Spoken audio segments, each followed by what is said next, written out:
because I'm still a big believer if your home hasn't sold within 2 weeks in any market, you're overpriced.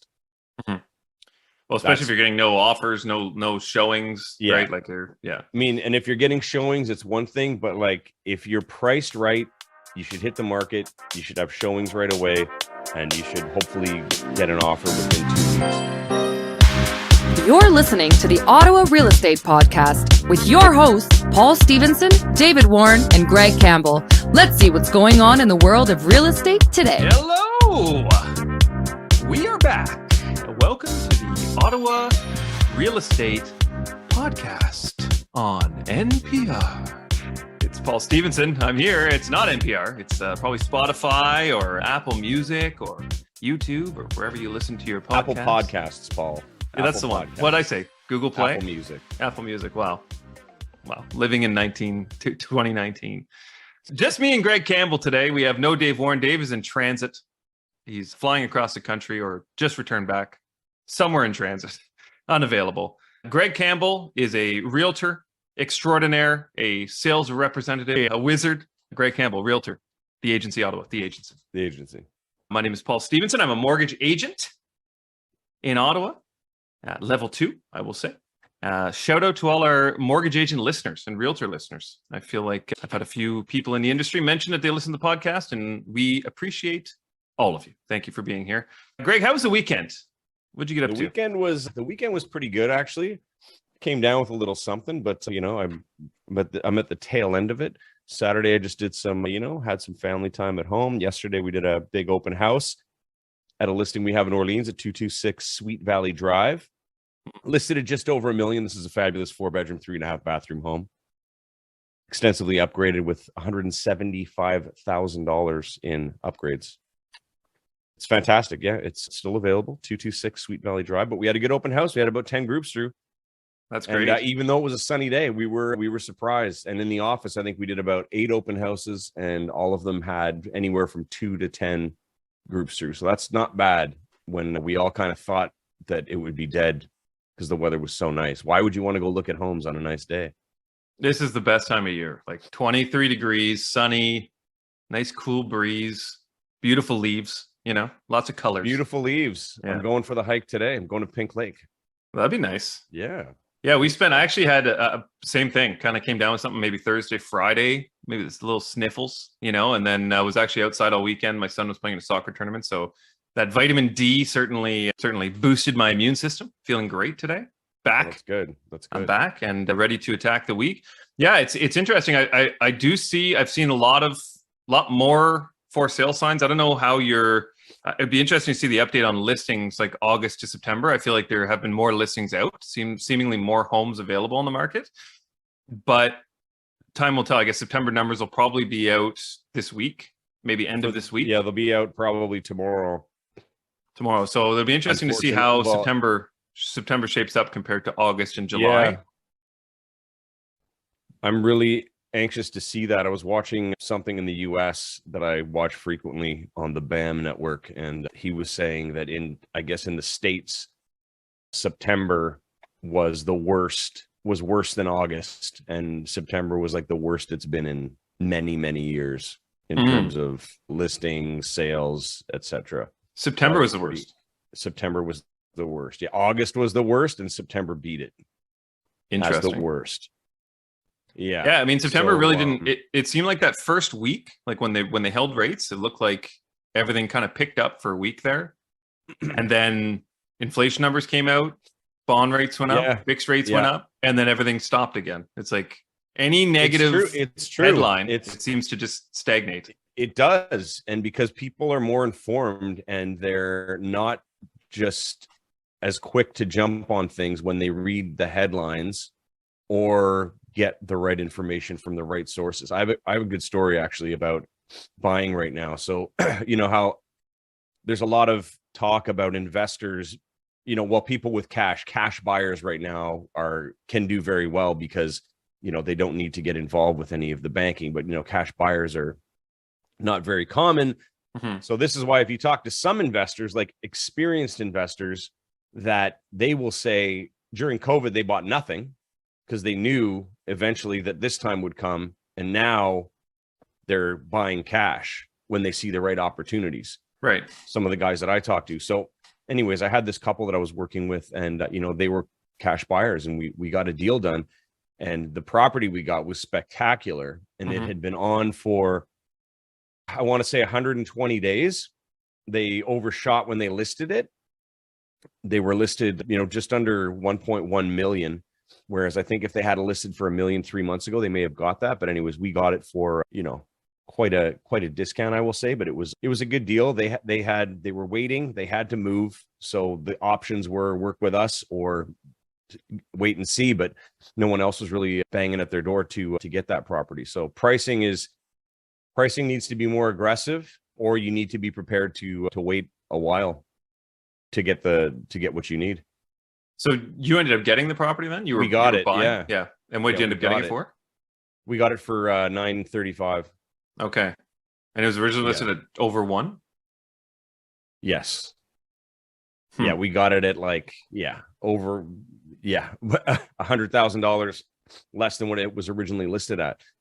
So, it's one of those things when you're listing your home, you really need to remember that we're not last year and we're not the year before, and you have to be mindful of that when you're speaking with your agent and your agent's presenting numbers for you, no matter how incredible your property is, because believe me, this is an incredible home, and they could have got more if they had have listed a little bit more aggressive initially when they started. But I get it, and that's the thing, we're in a time right now where there's so much information that even if you're working with a professional, a lot of the times you'll think that you know best. And I don't like to use the term greed, but everybody wants the most. They want to make the most profit possible before they move on to their next investment that maybe they spent more on, from the beginning. So it's a challenge. Yeah, I've seen not just with that one you're telling me, but there's been 2 other properties, one on my street and another one that another realtor told me about, and both of them sold as well for well under what it was originally listed at. I think that's just the nature of the market right now. I think it is, people, I went through all of my pre-approvals last week. Anyone that was pre-approved, because as I said, fixed rates went up about a quarter point. So anyone who wasn't locked in to a rate and had a rate hold for 120 days, typically, they actually have to requalify because now the rates have increased. They don't qualify for as much if they don't have the rate locked in. So their purchasing power has decreased. So I reached out to all these people that didn't have their rates locked in. And essentially their purchasing power for each of them decreased by about 10,000, which is really, when you're looking at, $700,000, $800,000, $900,000 homes, right. 10,000 is a very nominal amount. And for a quarter point, it's a pretty small difference in their purchasing power. Yeah. But when you hear of a quarter point, like the extra amount of interest, the extra amount of like your payments that isn't going to principal, it's just going to take longer to pay off the mortgage. Obviously, you're paying more interest, more money out of pocket in most cases for less of a product, right? Or seemingly less of a product compared to 3-4 months ago. So if you're going into a listing appointment now, Greg, then what are you using to best price that home? Like if people think, oh, well, my neighbor sold 3 months ago for $1 million, they're not going to get that today. So like, what's the strategy for you when you're looking at? It's challenging because you got to look. If you're lucky, you can find a house that is almost exactly the same or the same model that sold recently, give or take a few features. And if it's new enough, you can compare it to what the new build is selling for now without the upgrades. That's a good comparable. I find if you're selling anything that's built in the last couple of years, it's selling. Mm-hmm. Otherwise, I mean, I have that chart from Mortgage Sandbox actually that it shows that, we're almost completely in line with prices at the same time in 2019. So I go back and I look at the sales in the same neighborhood of the same product 2 years ago to compare, and I'll bring in that graph, into the listing appointment to see it, and of course some people don't want to hear that, and that's just the way it is, right? So then it becomes, for me, I don't like to hold properties, so but I understand, you want to work and make, come to a happy agreement, obviously, but it becomes challenging if you're too far off from what, like if I go into a listing appointment and someone's, $75,000 off of what I suggest, like there's no way I'll go for it, If you're like a 25 to 50, maybe I would take it. This is in higher end I'm talking about. If it's like a 25 to 50, I would take it based on a reduction in 2 weeks if it hasn't sold. Because I'm still a big believer, if your home hasn't sold within 2 weeks in any market, you're overpriced.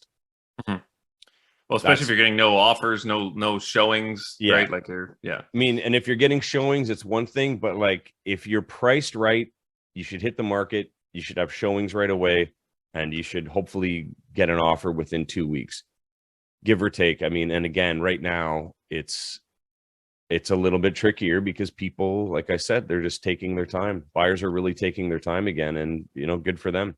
Yeah, I think that happens often, like you said, especially if you're watching kind of just your specific market and aren't in tune with everything that's happening and all the different changes with rates and buying power and everything, right? Just the inflation, the whole nine, the whole kind of financial picture that we all kind of live in, I guess, in our space, that you see your neighbor sold for 600 and you have a finished basement, or you have this or that, and you just assume, well, I got to do 6 plus, let's add 10,000 for the basement or whatever, right? So people have this number in their head, and then they come and speak to a professional like yourself who might have a different number, maybe more conservative or maybe more realistic even, and that's not what they want to hear, and that can oftentimes create that barrier, right? Yeah, and one of the things that I always, when I'm having that discussion, I'll have the discussion, I'll follow it up with an ultra detailed email, making sure that everyone is clear on my thoughts and what we're doing, and that as soon as that house goes on the market, the money it's a focus, but the amount, like the time and stress on you as a person is like increased by like 100 times, because you just want your home sold. And every day that you're not getting a showing or getting an offer, you could be losing sleep. Time keeps going on. So I'm always like, is your time and your peace of mind worth more than the price? Because if it is, you should definitely not be listing at that price. If you're going to lose your shit, and I'm going to be talking to you every day trying to like, make you feel good about this, I go, that's fine. I can do it, because that's what we do. But at the same time, you can only do so much of that before you go crazy, and then you get angry because you reduce. So yeah, I'm just always very clear with what people are about to embark on when we're in situations like that, because that's what happens. You start getting upset, you get stressed, you go down less, and then you sell for even less, and then you're hating yourself, because if you had it done it a certain way, you may have got that 575 within the first week, and it's just, but it's hard. It's not easy. It's not easy for the realtor. It's not easy for the seller. I think also naturally as a seller, like when you go to list your price, if it's listed at say 6, you've already done the math. Like, okay, after my fees, after my mortgage, I'm going to walk away with whatever, 150,000. And then, well, now we have to reduce it to 575. So you're like, shoot. Well, now I'm giving up 25,000, right? Like it feels like you're actually losing that money, even though that money never existed. Like it wasn't there to start with. But in your head, you're losing 25,000. That's the number. Yeah, and that's the mental block. I think that's like so. I'm sure there's a psychological name for that, but perfect segue into money and realtors and commissions. They're that big lawsuit that's going on right now. Tell me about that. You had a great article last week. Board and the Canadian Real Estate Association. So for those of you that don't know, I started a little article writing on LinkedIn, as Paul has done recently, and had a lot of success with it. You can subscribe to Paul's on there. And I didn't realize I wasn't starting an official newsletter. Now I am, after this article. So, we'll probably put the link for this one in the liner notes. But what happened is, when prices of homes started going up, realtors keeping the same type of commission or increasing commissions to maybe bring in better buyers to the property. And of course, as everyone knows, sellers pay the commission for the selling agent and for the listing agent and for the selling agent, the buyer's agent. People are kind of fed up with that, and they think that the commissions are inflated. And again, goes to, what we talk about on the show, sometimes greed, realtors being greedy, and the business just being not what it was in certain markets, and some shady characters. So anyways, there's a big lawsuit, and it goes against the Toronto Real Estate Board, the Canadian Real Estate Association, a potential shift ahead. I'm just going to read some notes from my article. Canadian real estate agents in the GTA may see changes in their earnings, which could benefit consumers. A class action started 2 years ago hints at possible price fixing of commissions. Despite attempts to dismiss it, a federal judge has allowed the case to continue. Now, Ontario's commission landscape. Agents in Ontario through commissions have three main models: a set fee, a sales percentage, or a mix. While agents can set their rates at 5%, that's kind of like a standard in Ontario. The rate means the commission on an average GTA home jumped from $21,000 in 2010 to about $55,000 in 2023. That's a significant rise. With so many agents and limited sales, it raises questions about why commissions remain high, a central point of the class action. So basically, this is happening, and what will the result be? Will there be more salary-based brokerage models? Will the commission stay the same? Will it drop? Will they have like a minimum or a maximum? Will they have a cap on the commissions? Who knows what we're going to see? Maybe like some places in the US will have buyer brokerages only, seller brokerages where the seller only pays the listing agent, and then the buyer brokerage is paid by the buyer going in. So there's a lot of different things that can happen. I don't think it's a problem. I think change is good. I think there are some people who've taken advantage of the situation. It's always good for a discussion. And I think things like this are important to the end consumer. Just be informed, and we'll see what happens with this, but it's definitely groundbreaking, and it's happening in the US as well. There's a big lawsuit against the National Association of Realtors in the States. So there's 100% a change coming, I think, nationally and in North America for realtors and their commissions and how we get paid. So historically, I know I have a few friends that parents were realtors many years ago, your mother included.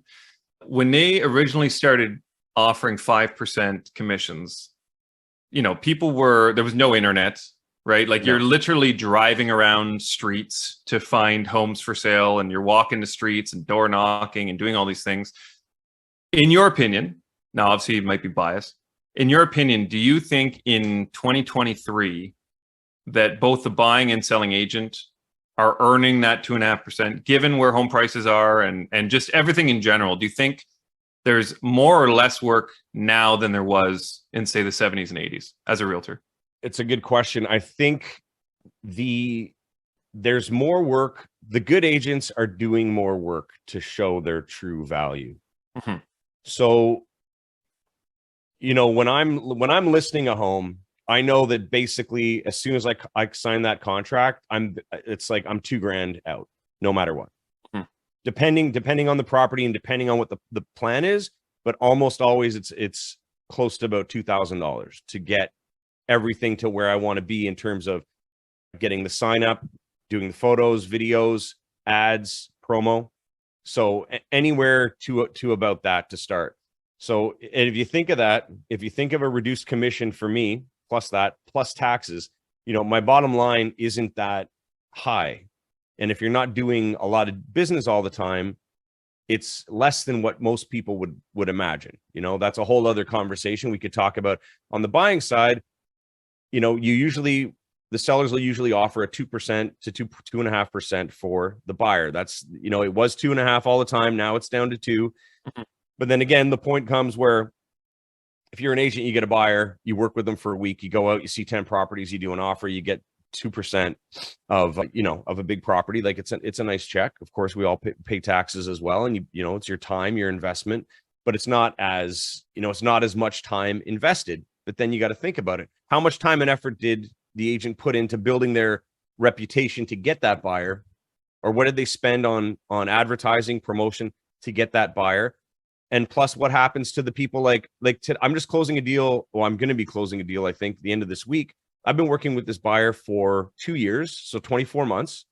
And we lost 4 deals in the process.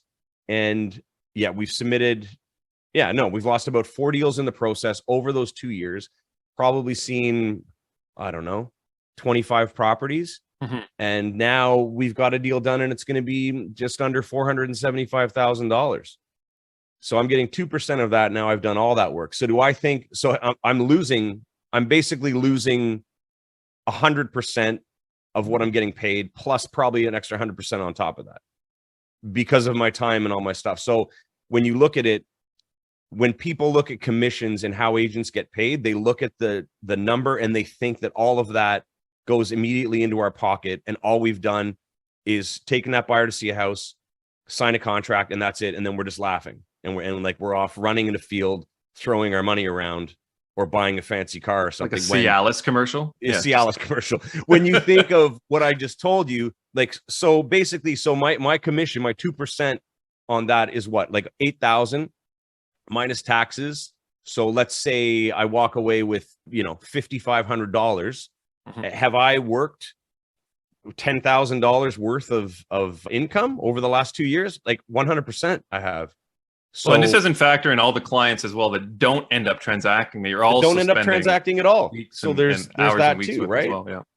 So it's like when you see a realtor, get a big win and they're celebrating, it's like, it's a lot. And I enjoy the business. There are a lot of really positive wins, but the amount of work that people don't understand is my biggest complaint about how people perceive our industry. Because we go to work, we wake up every day not knowing when our next pay is coming, basically, mm-hmm. right? Mm-hmm. And then, the people who complain are generally the people who have had 9 to 5s their entire life, who have a great pension plan, who do it. We just work like we're crazy. We're crazy people to be doing this, but we like it. We like what the rewards can be, and we like working with the people. And that's how it is. So I'm not opposed to what new rules come in. That's just how it is. If the lawsuit happens and it changes and it turns into some different model, well, then that's fine. I'm not going to quit. I'm just going to adapt and be like, okay, this is how it works now. So what do I need to do to make sure that I'm comfortable with this and I earn the same amount of money that I'm making now? That's how I see it.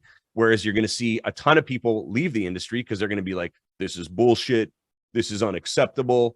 Forget you. This is just complete nonsense. And those are the people that we don't want in the business anyways. So they can just beat it and get the fuck out. And let's remember, we only see the wins as well, right? Like the general public, you're only seeing the, Greg posting the just sold this home. Exactly. But that's not showing the 9 losses as well that you had that week, right? Like you're only seeing the wins. And that's a good point. Like maybe I should start posting, like me and Luca were talking about doing this thing called The Deal, where we talk about every deal. And we just, post like a quick video, mm-hmm. Like a 2-minute video about what happened, whether it was good or bad. Because, you just said it. I think it's important for people to see how many losses there are before we get a win. Yeah. On our side too, like there's so many times we are just advising clients and we don't have any buyer agreement. Like we don't have any, they have there's no guarantee they're going to work with us even. Like they could come to me, I could advise them for 3 months and then they go to their bank last minute. But like and I've seen that. I've seen that happen to you. Yeah. And then I'm still transacting with the client. I'm like, oh man, Paul didn't get anything for this. They bounced. Well, even like I said with that private, like, I spent almost a whole week kind of putting that together, talking to different lenders, creating options, like, going above and beyond to get this solution. And then it doesn't form into anything. And that's the nature of the business. I'm certainly not complaining by any means. There's wins and losses. My point in saying that is that, as you were saying, like, you only ever hear about the wins. You don't hear about the hours and the sweat and the tears and like actual sweat and tears. Realtors are going out, they're building, they're replacing floors and they're fixing the house up to sell and they're doing all these things. And then they don't end up selling the home. Like there's a lot of effort that goes in to get those rewards. But when you're only seeing the rewards, it seems really easy, right? Turnkey. They're all millionaires, all driving Lexuses, Yeah. And that's unfortunately the perception to a lot of people. Yeah. But regardless, this is happening, this lawsuit. So we'll see. We'll keep you posted on that. I mean, I think it's going to probably take a while for anything to come of it, but I think it's a good thing. I think we can learn. I think we can learn too from other economies and other places. Like it doesn't need to. This is just how we've always done it, but it doesn't necessarily mean that that's how we have to do it forever. We were talking too. You're talking about the States, but as I mentioned before, Sandra, my girlfriend, is originally from Colombia, and they don't even have buying agents. Like they only have listing agents, basically people that list the homes. And if you're buying, you just deal with that listing agent, you negotiate, you close the deal, and that's it. Right. And on the flip side of that too, like we were talking about last week, we were kind of reviewing all of our insurance and, life insurance, long-term disability, all that stuff. And Sandra was talking to her mom and saying she couldn't believe that we didn't have to have mortgage life insurance here. Like in Colombia, you have to have life insurance where if you die, your mortgage is paid off. Like there's no option to not have it. You have to have life insurance on the mortgage. Here it's optional. Like, yeah, you can take it if you want. If not, we'll just take your house back and sell it. You know, it's like a totally different way of doing things. But again, there's more than one way to skin a cat, as they say. I think that's the term. Certainly not promoting anyone's skin cats, just an old saying. Portfolios, Greg. You had another article that we were talking about before we came on air here about the CBC. Oh, the CBC. The CBC's been all over the news the last 12 to 18 months. Yeah, I'm just going to bring this up here. So the CBC owns, well, I can't see. So, CBC is 2/3 owned by taxpayers, right? So we pay for the CBC. And I was saying to Paul before we got on here, back in the day, I suppose it was one of those things where this, CBC, Canadian company, people wanted to invest in Canadian broadcasting. So it kind of made sense. And, this day and age where you can get your news from wherever or not. We are in Canada, Gregory. Yeah. But I think everyone's kind of over the CBC. And, there's been all defund the CBC comments. Now, this is, so $1.2 billion from taxpayers in 2021. So that's what we pay for the CBC. Now, I don't watch the CBC, haven't in years. And the CBC owns $313.8 million in real estate. That's a lot of money. Oh, no, sorry. That's just it's just the one building. That's just the one building in Toronto. Yeah. I was going to say, what am I reading wrong here? Where's that number? Paul, do you have that number? Well, it says over 400 million. That's in the headline. Internationally, over 400 million. Sorry, I'm missing it. Yeah, so 1.24 billion in funding, and the overall, it says they have 67 actively leased properties. That's leased properties. Ownership, let's see. I think we'd have these numbers ready before we come on. Well, at least that one is worth 313. So oh, there we go. Portfolio worth 444 million. Yeah, 444 million. So almost $500 million in real estate. And that's a lot. And so, that's being paid by, like, are they actually bringing in that much money, or are the taxpayers just paying for that? What are they going to do with that? Do they need it all? I don't think so. Are they, what happens with that? They sell it off. They can pay for themselves and keep their one broadcast center. Like, do they need that? They lease 72 properties around the world, including regional offices, bureaus, and studios across Canada. The lease values for these properties were not released due to commercial confidentiality. They should just sell them all and give everyone $5. $5. Whatever it works out. I want my $5. The comment is that CBC should be more open about its leasing costs and exactly, what they do with their money from Canadians. There's some arguments for it. CBC provides Canadians with access to high quality programming that would not exist without public funding. So they say CBC is a vital source of news and information for Canadians, especially in rural and remote areas. So they say CBC plays an important role in promoting Canadian culture and identity. Okay, sure. CBC is more independent and trustworthy source of news than commercial media outlets. Is it? Independent. Is it more independent and trustworthy? I think a lot of people would have something different to say about that. Arguments against the CBC is a waste of taxpayers' money. CBC is biased in favor of the government and liberal elite. CBC competes with commercial media outlets, which puts them at a disadvantage. The CBC is no longer necessary in the age of the internet, where there is a wealth of free and independent media available. Except in Canada. Yeah, I think. Yeah. But I think that's the main point. Like, do we need the CBC? Well, I think if the CBC, now we're getting off of real estate, but if the CBC was actually completely nonpartisan and just no opinions, here's news, like here's facts of what happened. No opinions, no direction, no underlying motive, just literally here are the facts of what happened today in the news, period. I think people would be more responsive. I just think all news outlets, not just CBC, I think all news outlets have certainly gone either left or right, one way or the other. And everyone that listens to that specific news outlet is in their own wheelhouse of information. and just getting kind of confirmation bias with what they believe. And people are just siloed into different news sources, right? So there's no actual nonpartisan, independent news source, at least not that I know of. I'm sure there are out there. More than happy to throw them in the comments if there are.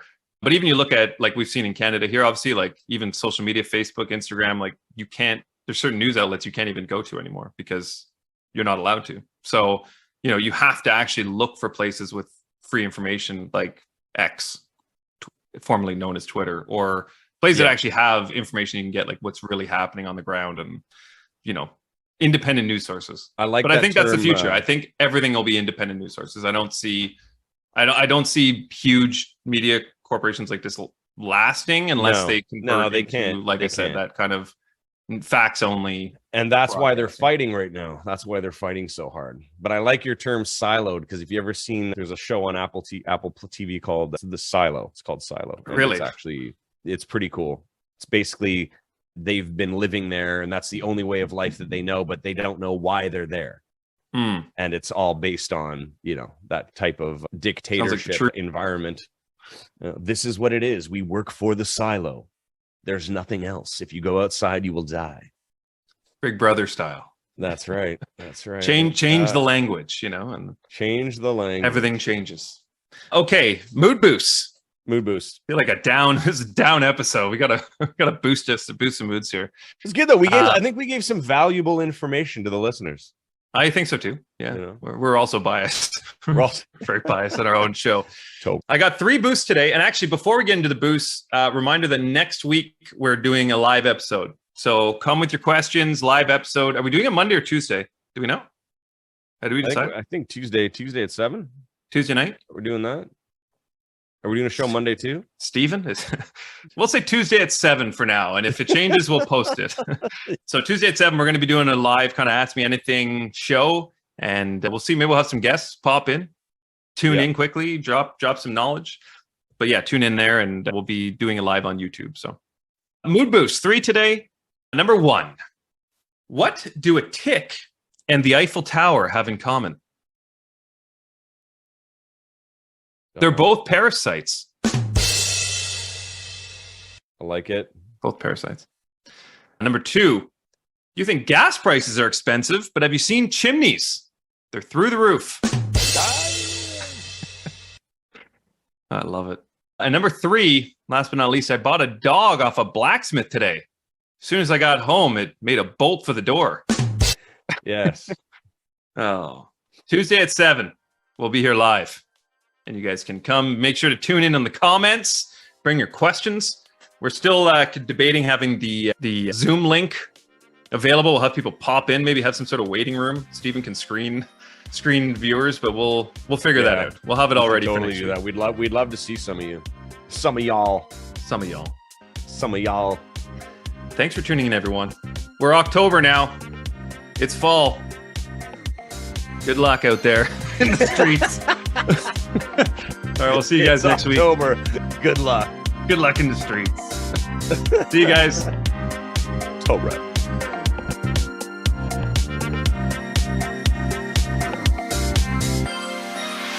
Thanks for tuning in, everyone.